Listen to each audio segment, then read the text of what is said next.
అన్నదాత అన్నదాత మీ అన్నదాత, చెమటోడ్చి ఆహారాన్నందించే రైతన్నా, అనునిత్యం నీ కండదండగా నిలిచే నేస్తం ఎవరన్నా. అన్నదాత అన్నదాత మీ అన్నదాత.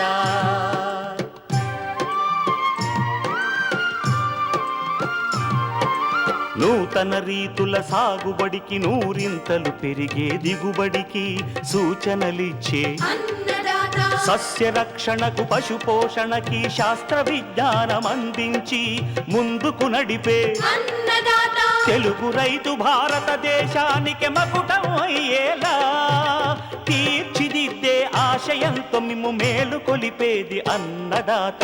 అన్నదాత అన్నదాత మీ అన్నదాత. అన్నదాత అన్నదాత మీ అన్నదాత.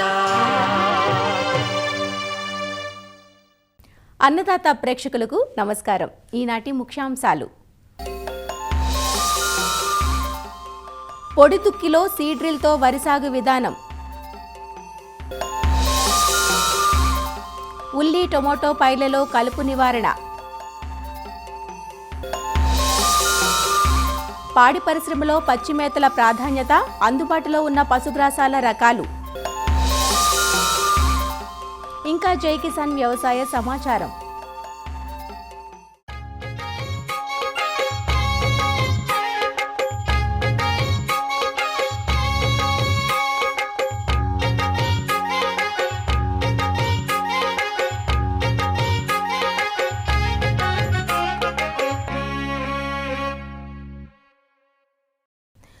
ప్రస్తుతం ఉభయ తెలుగు రాష్ట్రాల్లో కురుస్తున్న వర్షాలు రైతులకు మిశ్రమ ఫలితాలను ఇస్తున్నాయి. కొన్ని ప్రాంతాలలో వర్షాలు పంటలకు ఆదరువుగా ఉండగా, మరికొన్ని ప్రాంతాల్లో వరదలకు పంటలు నీట మునిగాయి. ప్రధానంగా వరి నారుమళ్లు పనికిరాకుండా పోయాయి. ఈ పరిస్థితుల్లో తిరిగి నారు పోసుకోవడానికి సమయం అంతగా అనుకూలించదు. అందువల్ల తక్కువ కాలపరిమితి గల రకాలను ఎంచుకుని పొడి దుక్కిలో సీడ్రిల్తో వెదబెట్టి సాగు చేసే అవకాశం ఉంది. మరి సీడ్రిల్ ద్వారా వరి సాగు చేసే రైతులు ఎలాంటి జాగ్రత్తలు తీసుకోవాలి, ప్రయోజనాలేమిటి అనే వివరాలను మనకు అందిస్తున్నారు ఆచార్య ఎన్జీ రంగా వ్యవసాయ విశ్వవిద్యాలయం వరి పరిశోధన సంచాలకులు డాక్టర్ పాలడుగు సత్యనారాయణ. నేరుగా విత్తేటువంటి సాగులో సీడ్ కమ్ ఫర్టిలైజర్ డ్రిల్ ఉపయోగించి ఏ విధంగా ఎర్రజల్లి సాగు చేసుకోవాలి, దాంట్లో మెళుకుల గురించి చెప్దాం. మామూలుగా రైతు వారి అయినట్టయితే విత్తనాన్ని 15 నుంచి 20 కిలోల విత్తనాన్ని పొలం మొత్తం కూడా సమానంగా ఉండే విధంగా చేతులతో చల్లటం చూస్తున్నాం. అందులో అనేక లోపాలు ప్రస్ఫుటంగా మనకు కనపడుతున్నాయి. విత్తనం సమానంగా పడపోవటం ఒకటైనప్పుడు, 2 విత్తనము ఒక లైన్లో పడకపోవటం రెండోది, 3 విత్తనం పైన పడటం వల్ల కొన్ని సందర్భాల్లో తక్కువ వర్షం పడినప్పుడు కొన్ని విత్తనాలే మొలవటం, అలాగే కొన్ని విత్తనాలు మొలకపోవటం వల్ల కూడా మొక్కల సాంద్రత కూడా గణనీయంగా తగ్గుతున్నటువంటి పరిస్థితి. అలాగే ఎప్పుడైతే గింజ పైన భూమి పైన పడిందో వేరు వ్యవస్థ కూడా అంత దృఢంగా లోతుగా ఉండదు. పైన ఉండటం వల్ల ఈ తుఫాన్లు వచ్చినప్పుడు చేను కూడా పడిపోవడం చూస్తున్నాం. వీటిని తొలగించడానికి ఫర్టిలైజర్ కమ్ సీడ్ డ్రిల్ అనేది ఇటీవల కాలంలో మిక్కిలి ప్రాచుర్యం పొందింది. ఈ సీడ్ డ్రిల్ వాడినప్పుడు నిర్దిష్టమైనటువంటి వరుసల్లో విత్తనం పడటం అనేది చూస్తున్నాం. అంటే వరుసకి మధ్యలో మనం 25 నుంచి 30 సెంటీమీటర్ మధ్య ఉండే విధంగాను, అలాగే గింజకి పడేటువంటి వ్యత్యాసం కూడా 10 నుంచి 12 సెంటీమీటర్లు ఉండే విధంగా చూసుకోవటం వల్ల ఒక నిర్దిష్ట సాంద్రత ఒక చదరపు మీటర్కి రావటం మనం ఉండటం అనేది చూస్తున్నాం. అలాగే ఎప్పుడైతే ఈ సీడ్ డ్రిల్ ఉపయోగించామో అది లోతుగా 4 నుంచి 5 సెంటీమీటర్లు కిందకి పడటం వల్ల ఈ వర్షం ఒక మాదిరిగా పడినప్పుడు మొలవదు, అలాగే ఎక్కువ అంటే మంచి వర్షం పడినప్పుడు మాత్రమే మొలవటం వల్ల మొక్కల యొక్క సాంద్రత కూడా ఎక్కువగా ఉండే అవకాశం ఉంది. అలాగే ఎప్పుడైతే అది 4-3 సెంటీమీటర్ల కిందకు విత్తనం పడిందో ఆ మొక్క వేపుగా రావడంతో పాటు వేరు వ్యవస్థ కూడా దృఢంగా ఉండి ఈ తుఫాన్లు వచ్చినప్పుడు చేను మీద పడిపోకుండా ఉండేటువంటి ఆస్కారం కూడా ఉంది. ఈ వరుసకి మధ్యలో 25 నుంచి 30 సెంటీమీటర్లు వ్యత్యాసం ఉండటం వల్ల అందుట్లో మనకు కలుపు యాజమాన్యం చేసుకోవటానికి ఈ కోనా వీటర్స్ కానీ మెకనైజ్డ్ వీటర్స్ కానీ చాలా ఎక్కువగా ఉపయోగించేటువంటి ఆస్కారం ఉంది. దీంతో పాటుగా ఎప్పుడైతే వరుసకి మధ్య మనకు 30 సెంటీమీటర్ లోపు ఈ దూరం ఉందో గాలి బాగా సోకి బాగా పిలక చేసి అలాగే చీడపీడల సమస్య కూడా తక్కువగా ఉండేటువంటి ఆస్కారం ఉంది. కాబట్టి ఈ విధంగా ఈ నేరుగా వెదజల్లి సాగు యొక్క ఉపయోగాలు అనేకం ఉన్నాయి. ఈ తొలకరి వర్షాలకి బాగా దున్నుకున్న తర్వాత బాగా పట్టిలాగి చదును చేసిన తర్వాత మోస్తరు తేమ ఉన్న నేపథ్యంలో సన్న రకాలైతే 12 కిలోలు, అదే కొంచెం గింజ పెద్ద సైజు అయినప్పుడు 16 నుంచి 18 కిలోల దాకా కూడా మనం ఒక ఎకరానికి వాడతాం. దీన్ని సమానంగా పొలం మొత్తానికి సరిపడే విధంగా సీడ్ డ్రిల్లో వేసుకోవాలి. అలాగే ప్రాథమికంగా భాస్వరం యొక్క ఎరువు వినియోగం నాటుకి లేదా విత్తే ముందుగా వేసుకున్నట్టయితే అది బాగా భూమికి ఉపయోగపడుతున్న అంశం మనకు తెలుసు. కాబట్టి మనకి కావాల్సినటువంటి సింగిల్ సూపర్ ఫాస్ఫేట్ రూపంలో దాన్ని కూడా ఈ సీడ్ డ్రిల్లో ఉపయోగించడం వల్ల ఎరువేమో మనకి కింద పడి విత్తనం పైన ఉండటం వల్ల మనకి ఈ విధంగా మొలిసినటువంటి విత్తనానికి కూడా వెంటనే ఈ భాస్వరం ఎరువు కూడా లభ్యం అవటం వల్ల ఈ మొలిసినటువంటి మొక్క వారం నుంచి 10 రోజుల్లోనే చక్కగా మనకి ఎస్టాబ్లిష్ అయ్యి ఆ ఎరువును కూడా వినియోగించుకోవడానికి ఆస్కారం ఉంటుంది. కాబట్టి ఈ విధంగా సీడ్ కమ్ ఫర్టిలైజర్ డ్రిల్ ఏదవుతుందో దీన్ని ఉపయోగించి నేరుగా వెజ్జలు సాగు చేయటం వల్ల లేబర్ కొరతను కూడా అధిగమించే అవకాశం ఉంది. అలాగే ఈ విధానంలో మనకి ఒక ఎకరానికి సుమారుగా 4,000 లోపు ఖర్చు అవుతుంది. దీని ద్వారా సాగు చేసినట్టయితే ఆశించినటువంటి దిగుబడులు కూడా పొందడానికి ఆస్కారం ఉంటుంది. ఈ సీడ్ డ్రిల్ ఉపయోగించి వెదజల్లు సాగు చేస్తున్నప్పుడు ప్రధానంగా మనం నీటి యాజమాన్యం, ఎరువుల యాజమాన్యం, కలుపు యాజమాన్యం అనేది చాలా ప్రాముఖ్యమైనటువంటి అంశం. సీడ్ డ్రిల్ ద్వారా విత్తనం వేసిన తర్వాత మంచి వర్షం పడితే, అంటే 2 నుంచి 3 దుక్కులు వర్షం పడితే ఆ విత్తనం బాగా మొలుస్తుంది. అలా మొలిసిన విత్తనం వల్ల మొక్కల యొక్క సాంద్రత కూడా ఎక్కువగా ఉండే ఆస్కారం ఉంటుంది. అలా కాని పక్షంలో తక్కువగా మనం ఇరిగేషన్ ఇచ్చుకున్నట్టయితే అది మనకు సమానంగా మొక్కలు మొలిసేటువంటి ఆస్కారం ఉంది. అలాగే ఈ మొక్కలు మొలిసిన తర్వాత 7 నుంచి 8 రోజుల మధ్య విధిగా మొక్క తడి ఇచ్చుకోవాల్సినటువంటి ఆస్కారం ఉన్నది. అలాగే ఎరువుల యాజమాన్యం చూసుకున్నట్టయితే మొక్క తడి పెట్టిన తర్వాత, అంటే మొక్క మొలిసి 2 నుంచి 3 ఆకులు వచ్చిన నేపథ్యంలో వెంటనే మనకు వేయవలసినటువంటి యూరియా, నత్రజని 3వ వంతు తో పాటుగా ఒక 20 నుంచి 25 కిలోలు పొటాషు కలుపుకుని మనం వేసుకోవాలి. వేసినటువంటి 8 నుంచి 10 రోజుల తర్వాత మరొక 30 నుంచి 40 రోజుల మధ్యలో 3వ వంతు నత్రజని అప్పుడు వేసుకోవటం. అంకురార్పణ దశలో ఆఖరి కోటాగా నత్రజని మరో 3వ వంతు, దాంతోపాటు పొటాష్ని మరో 20 నుంచి 25 కిలోలు కలిపి వేసుకున్నట్టయితే మనకి ఈ సమగ్ర పోషక యాజమాన్యం చేసిన వాళ్ళం అవుతాం. కలుపు యాజమాన్యం కూడా వెదజల్లి సాగులో 1-2 రోజుల్లోనూ, అలాగే 3 నుంచి 5 రోజుల మధ్య, 15 నుంచి 25 రోజుల మధ్య, తర్వాత 25 నుంచి 40 రోజుల మధ్య వివిధ రకాల కలుపు మందులు కూడా మనకి లభ్యంగా ఉన్నాయి. వాటిని ఆ దశల్లో ఉపయోగించుకోవాల్సిన ఆవశ్యకత ఉంది. ఏదైనప్పటికీ ఈ ఎదజల్లు సాగుల్లో నీటి ఎద్దరికి, అంటే ముఖ్యంగా గురి కాకుండా చూసుకున్నట్టయితే మనకి బాగా పిలక చేసి, అలాగే కలుపు యాజమాన్యం కూడా బాగా జరుగుతుంది. ఈ విధంగా చేసుకోవటం వల్ల ఈ దీంట్లో మంచి ఆశించినటువంటి దిగుబడులు కూడా పొందడానికి ఆస్కారం ఉంటుంది.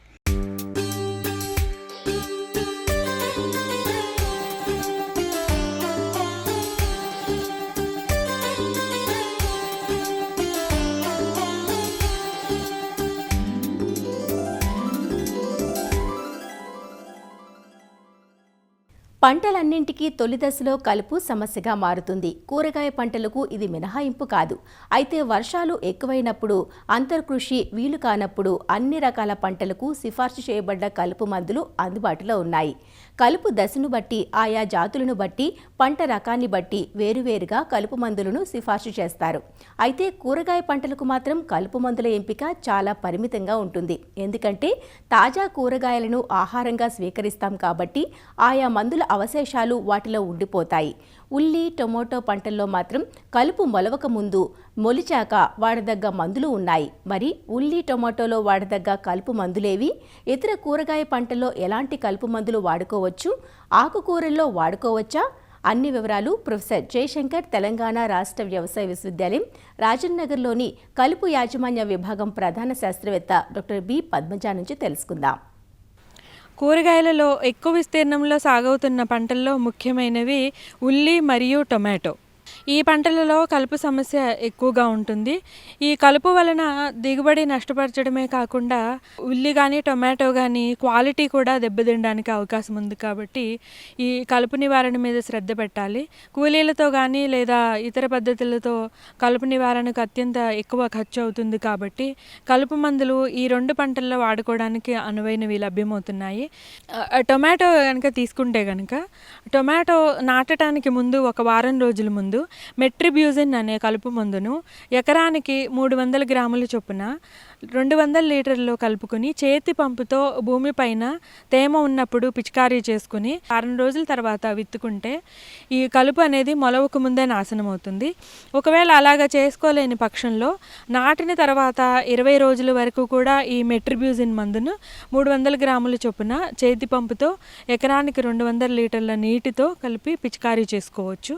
అలాగే మళ్ళీ 20 రోజులకి 25 రోజులకు ఒకసారి కనుక ఎక్కువగా గడ్డి జాతి కలుపు మాత్రమే కనుక ఎక్కువగా ఉంటే కనుక క్విజాలఫాప్ ఇథైల్ 5% ద్రావకము ఎకరానికి 400 మిల్లీలీటర్ల చొప్పున 200 లీటర్ల నీటిలో కలుపుకొని ఈ గడ్డి బాగా తడిచేటట్టు కనుక పిచికారీ చేసుకుంటే గడ్డి జాతి కలుపు మాత్రమే నాశనం అవుతుంది. అయితే ఇక ఈ కలుపు మందులు వాడుకుంటూ కొంతవరకు వీలైనప్పుడు 1-2 సార్లు అంతర్కృషి చేసుకుంటే కనుక ఈ టొమాటో అనేది తర్వాత ఈ యొక్క కొమ్మలు అనేవి బాగా ఏర్పడి కలుపు అనేది కూడా తగ్గిపోతుంది.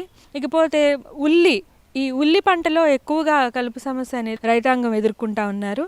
ఇందులో కూడా మనము కలుపు మందులతో కలుపు యాజమాన్యం చేసుకోవచ్చు.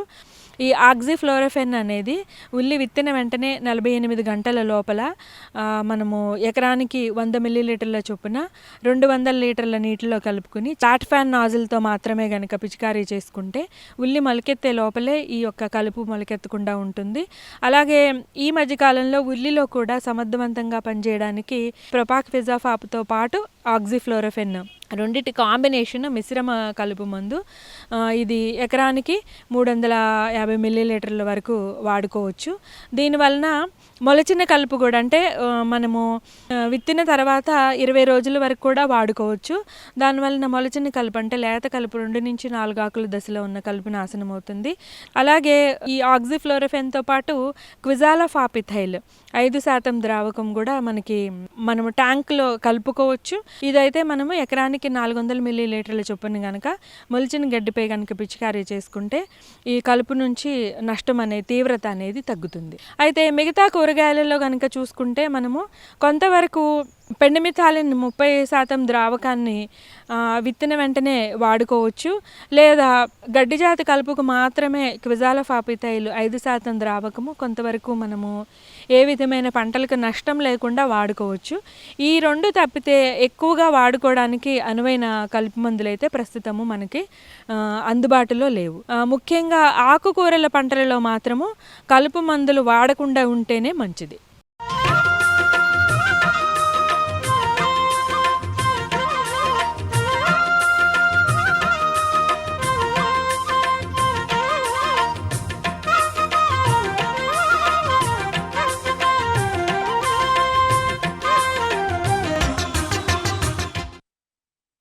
పచ్చిమేతలు లేనిదే పాడి దిగుబడి లేదు అన్న విజయసూత్రం మనందరికీ తెలిసిన గ్రాసాలను సమృద్ధిగా అందించలేని పరిస్థితి పశుపోషకులది.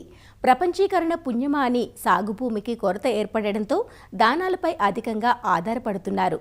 దీంతో పెట్టుబడులు భారమై పరిశ్రమకు దూరం అవుతున్నారు. అలా కాక పచ్చిమేతలను పుష్కలంగా అందిస్తే పశువులు ఆరోగ్యంగా ఉండి పాల దిగుబడి ఎక్కువగా ఉంటుంది. ఇప్పటి వరకు రైతుల ఆదరణ పొందిన APBN1 కోయంబత్తూరు పశుగ్రాస రకాలు, గిని, సూపర్ నేపియర్ గ్రాసాలతో పాటు నేడు ఆస్ట్రేలియన్ రెడ్ నేపియర్ కూడా అందుబాటులో ఉంది.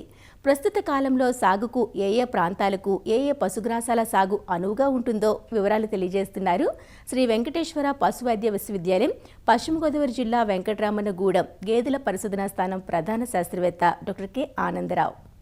పశుపోషకులు ముఖ్యంగా పశుగ్రాసాలని సాగు చేసుకోవాలి. పశువుల మేతలో ముఖ్యమైనటువంటివి పచ్చగడ్డి, ఎండుగడ్డి, దానా. అయితే ఈ ఎండుగడ్డిని వరిగడ్డిని కానీ, గోధుమ గడ్డిని కానీ, లేకపోతే జొన్న చొప్పను కానీ, ఉలవ తీగ కానీ, బర్సిం తీగ కానీ, కౌపీ తీగ కానీ మనం ఎండబెట్టి మనం ఎండుగడ్డిగా పాడి పశువులకు ఇచ్చుకోవచ్చు. మరి దానా అనేది మనం తయారు చేసుకోవాలి. అదేవిధంగా పచ్చగడ్డి విషయానికి వచ్చేటప్పుడు ప్రతి రైతు కూడా ఉన్నటువంటి భూమిలో 10% భూమిని పశుగ్రాసాల సాగుకు ఉపయోగించాలి. ఎందుకంటే పచ్చగడ్డి లేనిదే పాడి దిగుబడి రాదు. ఈ వర్షాకాలంలో నీటి సదుపాయం ఉన్నటువంటి ఈ రైతులు ఈ హైబ్రిడ్ నేపియర్ పశుగ్రాసాలని సాగు చేయాలి. ఈ హైబ్రిడ్ నేపియర్ పశుగ్రాసాలలో చాలా రకాలు ఉన్నాయి. మనకు పాత వెరైటీ ఏంటంటే NB21 ఇప్పుడు అది లేదు.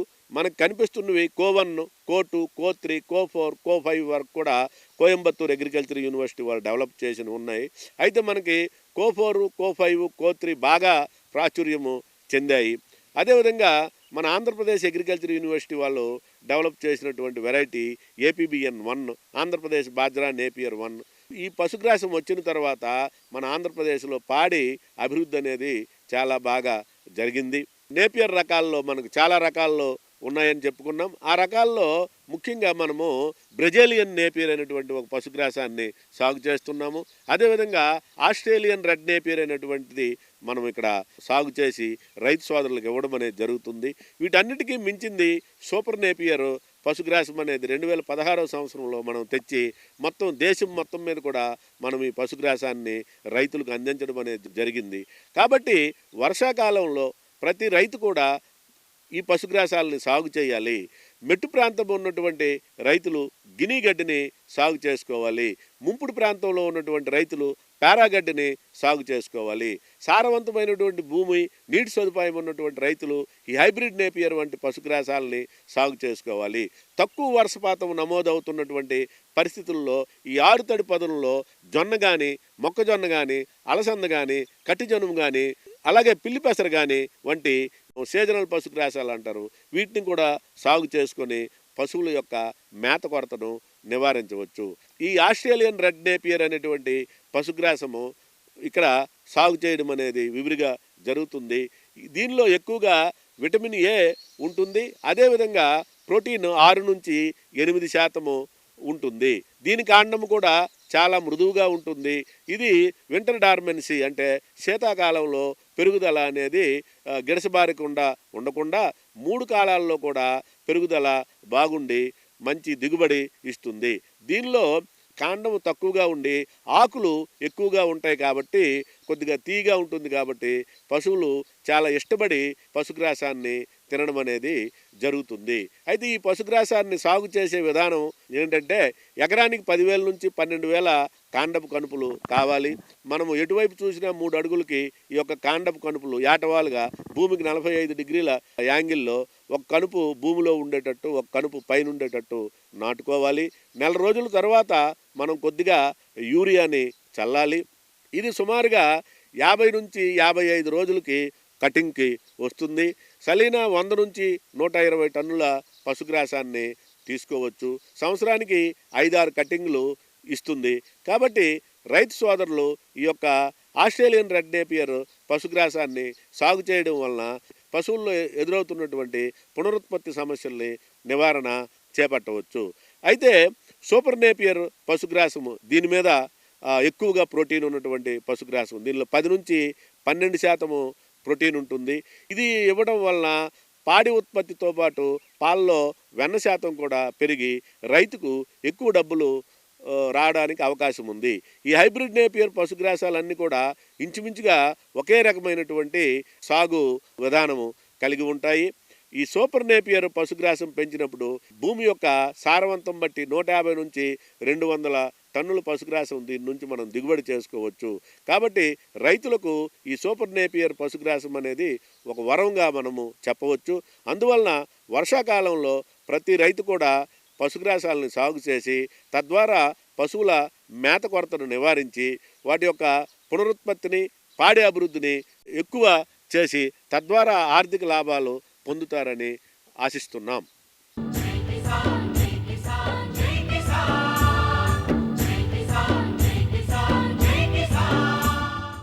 వ్యవసాయ సమాచారం ఇప్పుడు జై కిసాన్లో చూద్దాం.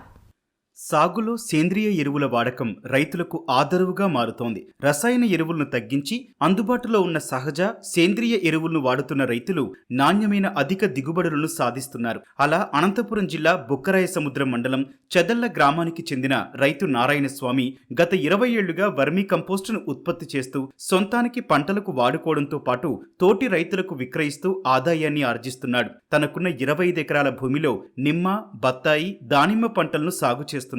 ఆరంభం నుంచి సహజ విధానాల్లోనే పంటను సాగు చేస్తున్నానని రైతు చెబుతున్నాడు. వర్మీ కంపోస్టు వాడకంతో నేలలు గుల్లబారి దిగుబడులు సైతం పెరుగుతున్నాయని వివరిస్తున్నాడు. 2002 నుండి మేము వర్మీ కంపోస్ట్ స్టార్ట్ చేసాము. చేస్తూ మా తోటకి ఉపయోగించుకుంటూ నిమ్మ చెట్లు ఉన్నాయి, చినా చెట్లు, దానిమ్మ, అరటి అన్నీ ఉన్నాయి. దానికన్నిటికీ వేస్తూ మిగిలినది కొంచెం అమ్ముకుంటూ ఉంటాము. దాంతో పాటు వానపాములు కూడా సప్లై ఇస్తూ ఉంటాం సార్. మేము ఇక్కడే రెడ్డిపల్లి, రోటరీపురం అంత లెక్కలా కొంటూ ఉంటాం. పేడతో పాటు మా సొంతం పశువులు ఉన్నాయి, దానితో తయారు చేస్తూ ఉంటాం. ఏ చెత్త వేసినా 16 పోషక విలువలు కంపల్సరీ వస్తాయి సార్. మెయిన్ దాంట్లో మన మొక్కజొన్న సోపు వేసినా, పేడ వేసినా, ఏది తిని విసర్జించినా మంచి క్వాలిటీ ఎరువే తయారవుతుంది సార్. దాదాపుగా మాకు సంవత్సరానికి ఒక 100 టన్నుల వరకు మా తోటకు ఉపయోగిస్తాం సార్. మాకు ఒక 25 ఎకరాల తోట ఉంది.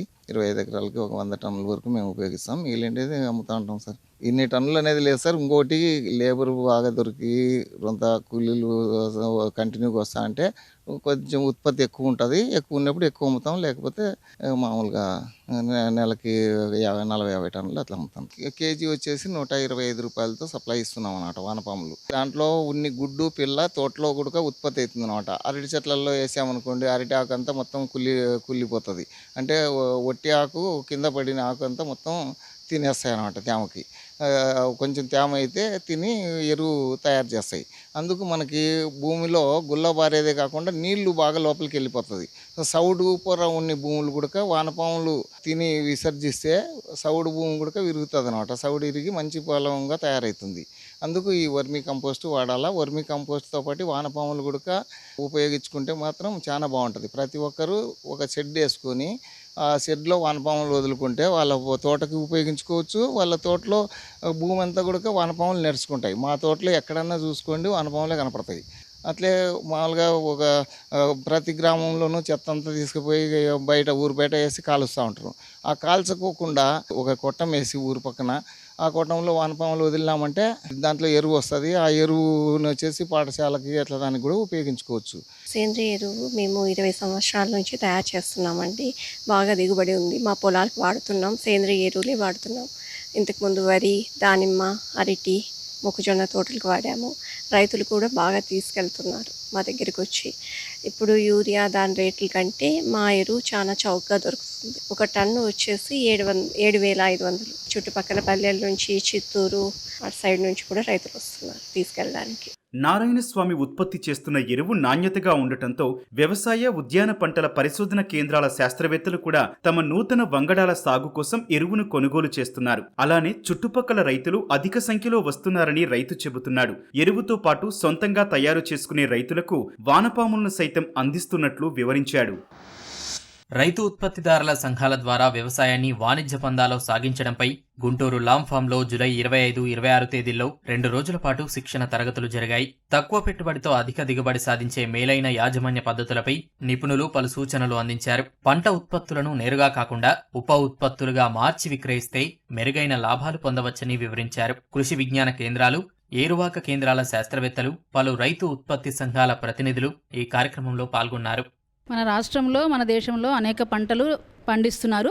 వాళ్ళు పండించే పంటలకు వాల్యూ అడిషన్ అంటే విలువ ఉత్పాదకతను పెంచగలిగితే దానివల్ల వాళ్ళకు కమర్షియల్గా వాళ్ళకు లాభం చేకూరే అవకాశం ఉంటుంది. కాబట్టి ఆ విధంగా పంటలను వాణిజ్యపరంగా, ఎక్స్పోర్ట్ పరంగా అంటే వేరే దేశాలకు ఎగుమతి చేసేదానికి వీలుగా ఉండేటట్లుగా రైతులు, చిన్నకారు, సన్నకారు రైతులను farmers production organisers, farmers producer organisers అని మనం చేసి వాటి వలన వాళ్ళకు కావాల్సిన సదుపాయం అటు రుణం కానీ, లేకపోతే అగ్రికల్చర్ సంబంధించినటువంటి టెక్నాలజీ కానీ, ఇంకా ఏదైనా కూడా సలహాలు, సూచనలు వ్యవసాయ పరంగా ఆచార్య ఇంజనీరింగ్ వ్యవసాయ విశ్వవిద్యాలయం నుంచి ఇచ్చి వారిని వాణిజ్యపరంగాను అట్లా పంటలు పండించే విషయంలోనూ వాళ్ళని సమర్థవంతంగా చేయడానికి ఆచార్య ఇంజనీరింగ్ వ్యవసాయ విశ్వవిద్యాలయంలో పనిచేసినటువంటి కేవీకే కృషి విజ్ఞాన కేంద్ర సిబ్బందిని, అలాగే ఏరువాక కేంద్రంలో సిబ్బందిని ఈ ఎఫ్ఈఓల ద్వారా పంటలను ఏ విధంగా కమర్షియలైజేషన్ చేయగలము అనే దాని మీద ఈ 2 రోజుల్లో మనము వారికి ట్రైనింగ్ ఇస్తున్నాము. సో ఈ 2 రోజుల వల్ల వచ్చినటువంటి ట్రైనింగ్ ద్వారా అనేక మంది రైతులు లబ్ధి పొందుతారు. వాణిజ్య పరంగానే, ఎగుమతి పరంగానే మన పంటలు రాబోయే కాలంలో ఉంటాయని ఈ బడ్జెట్లో వచ్చినటువంటి వ్యవసాయం సంబంధించినటువంటి సహాయం కూడా రైతులకు ఎంతో ఉపయోగకరంగా ఉంటుందని ఆశిస్తూ ఈ 2 రోజుల ట్రైనింగ్ యూనివర్సిటీ ఏర్పాటు చేయడం జరిగింది. మరిన్ని విభిన్న అంశాలతో రేపటి అన్నదాతలో మళ్ళీ కలుసుకుందాం. అంతవరకు సెలవు, నమస్కారం. అన్నదాతలు తమ సందేహాలు, సమస్యలను 1800-425-4085 టోల్ ఫ్రీ నంబర్లో ఉదయం 10 నుంచి 11 గంటల మధ్య పని దినాలలో సంప్రదించగలరు. ఈ కార్యక్రమాన్ని యూట్యూబ్లో www.youtube.com/అన్నదాత ఈటీవీ లింక్ ద్వారా వీక్షించవచ్చు. అన్నదాత కథనాలు ఈటీవీ విన్ మొబైల్ యాప్లోనూ వీక్షించండి.